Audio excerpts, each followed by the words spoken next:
Big Questions with the Dead Milkmen.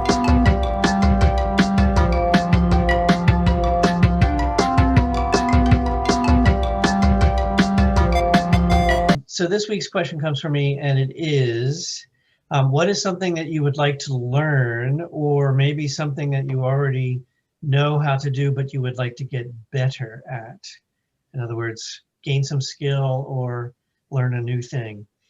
So something that I've been working on for the past 9 months or so is performing sort of live synthesizer stuff in my little studio here, all in the effort of eventually, trying to do a little solo synthesizer show. Yes, Rodney, you're a big inspiration. Thank you. I should be like what not to do. I should sort of like, No, I'm really impressed with what you've done and with Seventh Victim and everything. But so I would like to get better at that. I've been trying different things, and we can post some links down below or whatever. I've been posting my little synth excursions on Instagram, and so you can hear my progress. And hopefully I've gotten a little better over the past few months. And that's something I'm going to continue to do. And then hopefully post-COVID, when things open up and we can actually get together in the same room together, that would be awesome.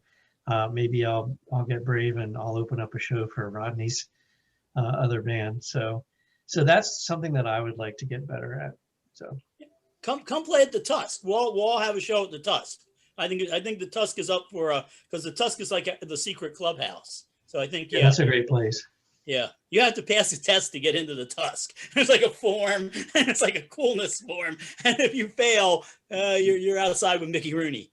So do I go? Is that it? Yes, you are next, right. Joan. First of all, I should make it clear, I'm not good at anything. I literally have I have to get better at everything. I only have one thing that I can do, and it's an impersonation of the guy in the Speed Racer cartoon who wants his pineapple back. And it's like, give me that pineapple, Speed. And it's not like Jimmy Kimmel is knocking down, but Joe's seen the cartoon. He can vouch for me. It's pretty dead on. But like Jimmy Kimmel's not pounding on the door like, we got to have you on the show. So if I could get good at one thing, it would be taking the donut, which is not a sexual thing. It's actually in Amanda Palmer's book. She talks about Henry David Thoreau.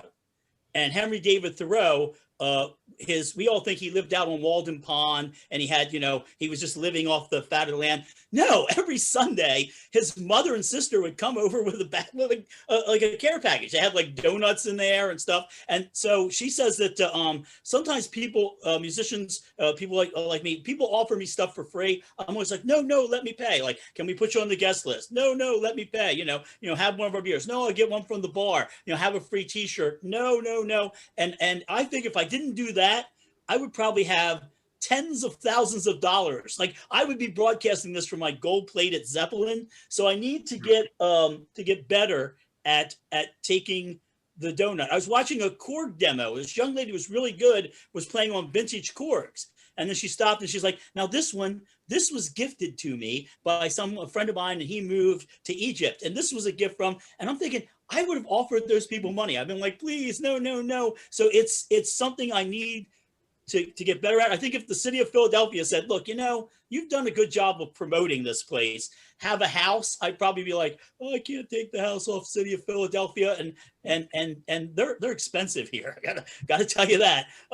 So I just, I think I'm like Frank. You guys, remember The Simpsons with Frank Grimes? There's an episode called Homer's Enemy, and Frank Grimes is like the hardworking guy, and he does everything by the book. And Homer lucks out, and then he gets really angry at Homer. But Frank should not be angry. Again, I'm applying Marxist theory to this. He shouldn't be angry at Homer. He should be angry at the system. Homer really gains a system that's corrupt anyway. So that's why I think I've got to like stop like railing. Like I don't take all my vacation days. I'm always like, I'm too tight like that. So the thing I need to do is I need to stop being Frank Grimes, and I need to take the donut. See, I need to do the opposite of that. It's great, by the way. It's great. I love getting gifts from people. I love it. People give me stuff. You gotta learn to make the Sure. donut. You want to be on the guest list? Yeah, I don't even know what to get. Can I get into the back too? Can I meet these people? I don't know. Give me that pineapple, Dan. No. That was my, what's the kid's name? Shoot. Spritle. Spritle. That was my Spritle and Chim Chim. Chim Chim is the only smart member of the Racer family. Everyone else is useless.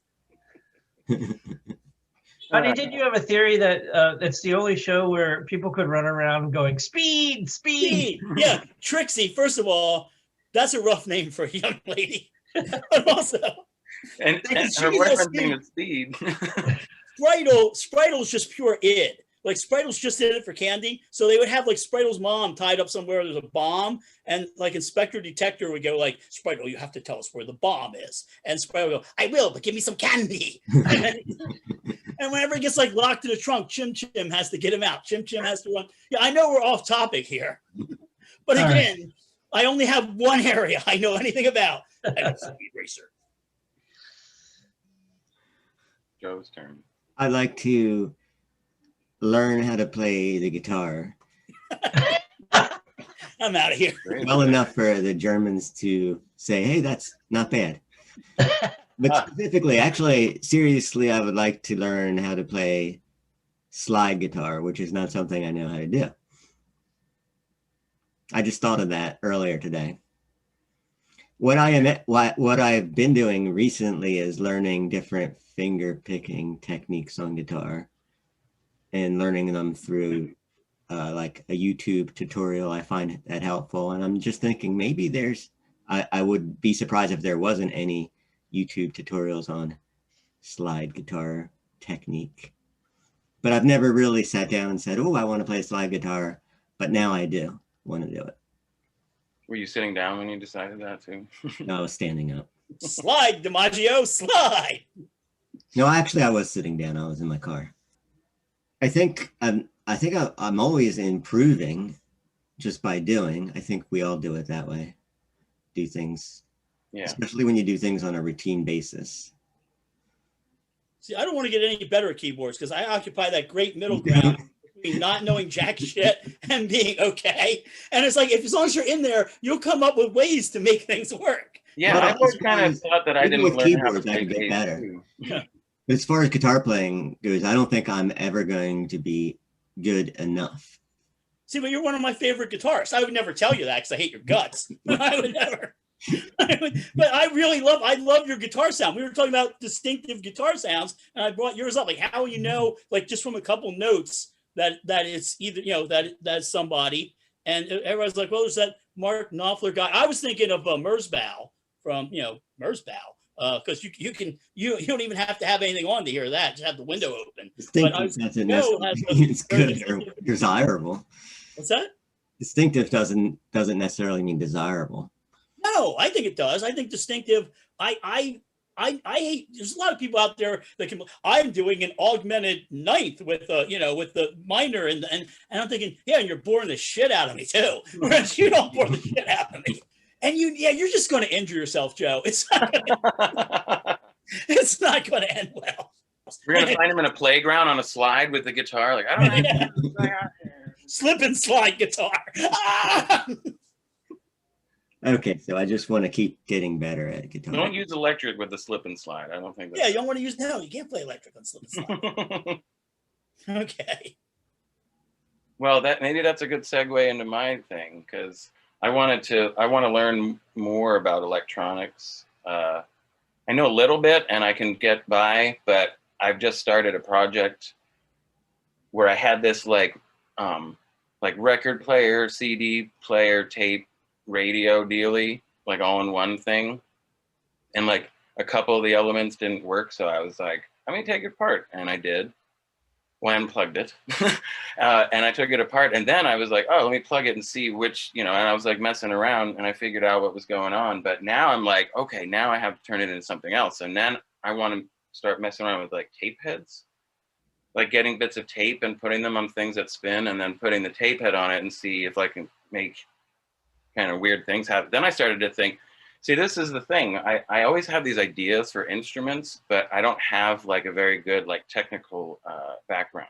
So like even like woodworking and stuff. Like I tried to make this pipe organ because I found a vacuum that was broken, but the motor worked. So I was trying to convert that and have it have the air go through, and I was like carving pipes and stuff. And I don't know how to do the next step. So it's like I want to know how to do that stuff because I want to like invent these instruments. I had an idea where you got like bellows on the bottom of your feet, right? And there's tubes that go up, and you're walking, and you press down on these little keyboards, and while you're walking, you're making. And I don't know how to do that. So that's weird. I'm like the opposite. I can usually kind of figure stuff like that out. And then I went through a big, I've still in an electronic phrase. I could actually be able to read a resistor and tell you from the bands what the resistance was. I can't do it now. Not that I forgot. I just can't see them. But yeah, it's just, if you just go down that path, you'll pick it up naturally. You gave me that circuit band speak and spell, which I still play with, by the way. The kids love it too. They make these horrible screeching sounds, and then they make them say words that sound like, I don't even know. It used to be you could go to Radio Shack, get a fretboard, some resistors, and a Forrest Mims book, and you would learn the basics. Like this guy Forrest Mims had this book showing you how to make like metronomes and stuff like that. But I think it was like the doorway for a lot of like electronic musicians. Yeah, I also want to try to make something that can, with a motor, go around like a wine glass to make the sound, but to be able to take and give the amount of water like in a quick way to make the tone go up and down, but have like a series of them and have them. I don't know. I just wish I wish I'd gone to like tech school or something and learned technical stuff. That's my answer. Cool. I'll just cross my name out on my electronics degree and put yours on, and then you'll know it. Yeah. Suddenly I'll be like, oh, I can do this. There you go. You have it. Yeah, that's how that works. I'm pretty sure. Knowledge transfer. Knowledge transfer, metamorphosis. We're going to knowledge transfer now to recommendations. Yay. So I have two recommendations this week. One is sort of related to my answer to our question this week. My recommendation is to change up your systems, and that could apply to many different things.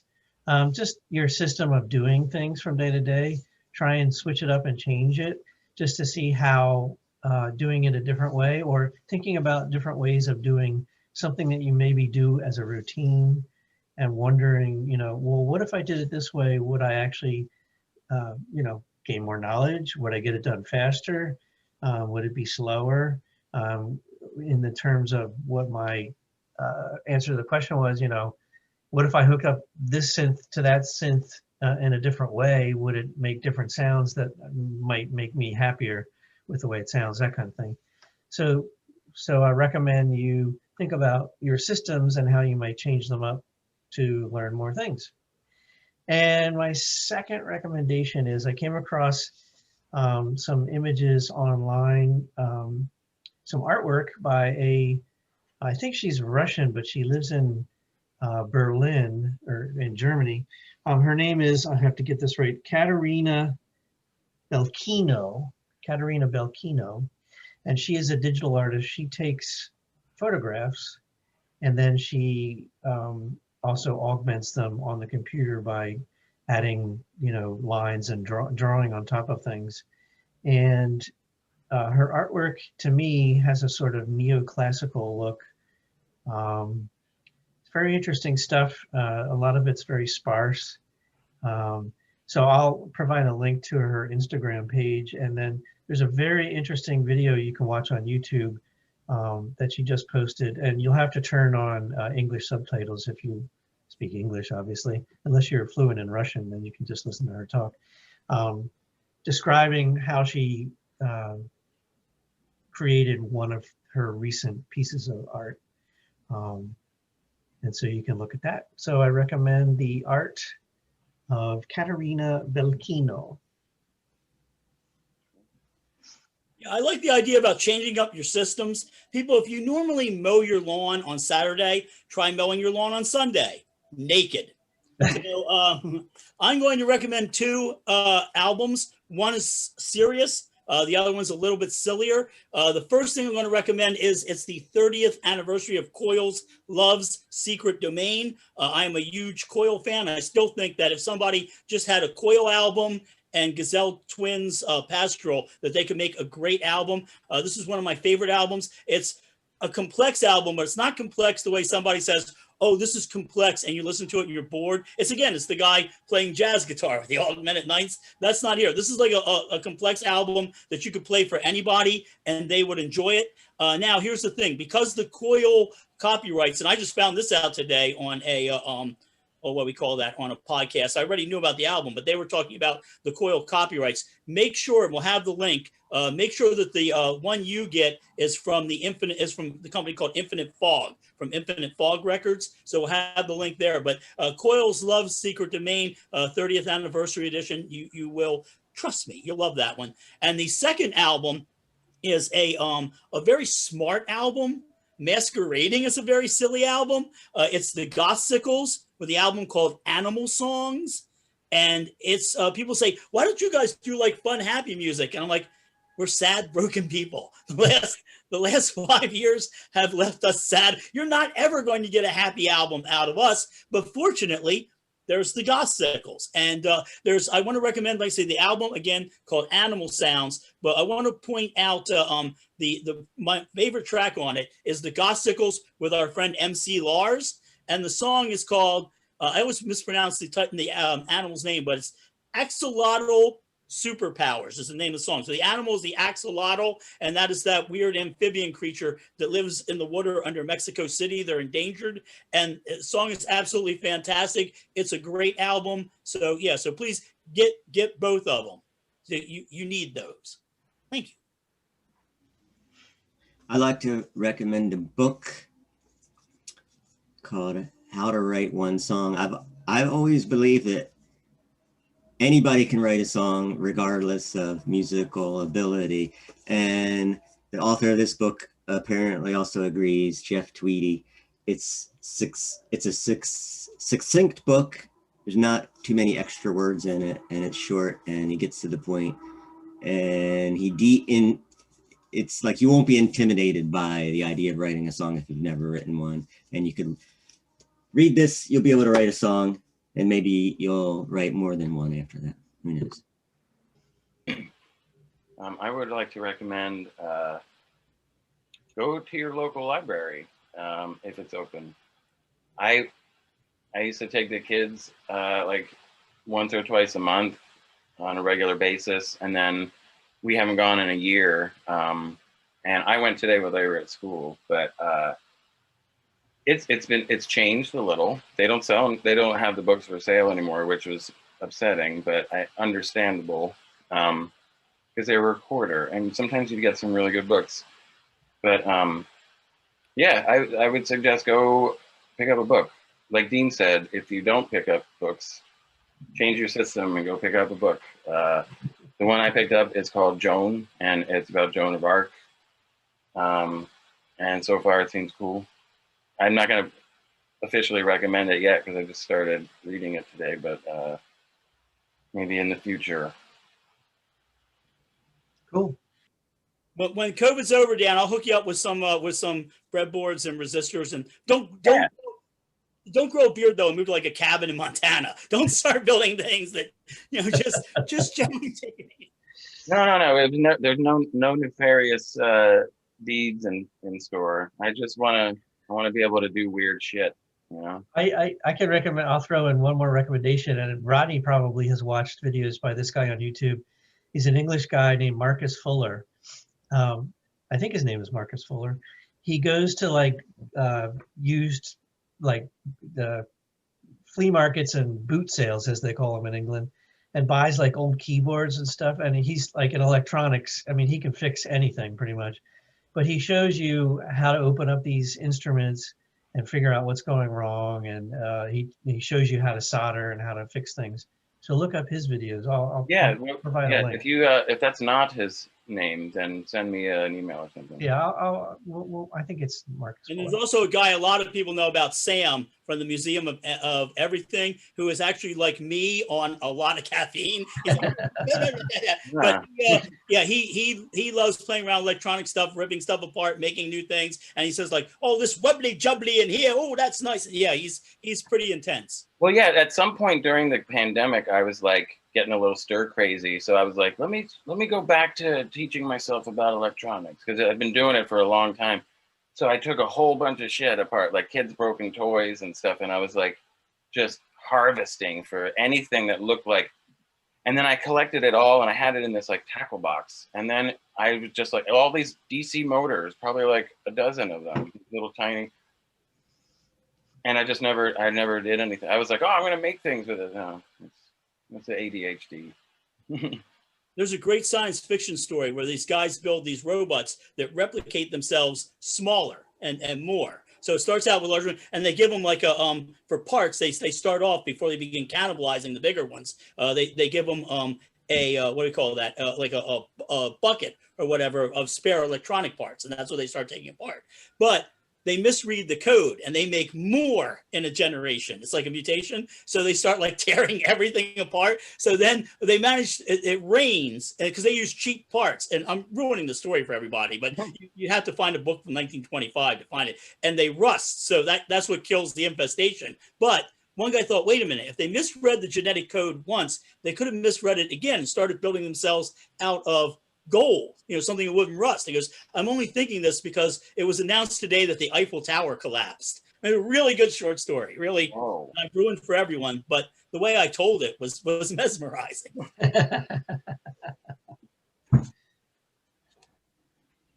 Yeah.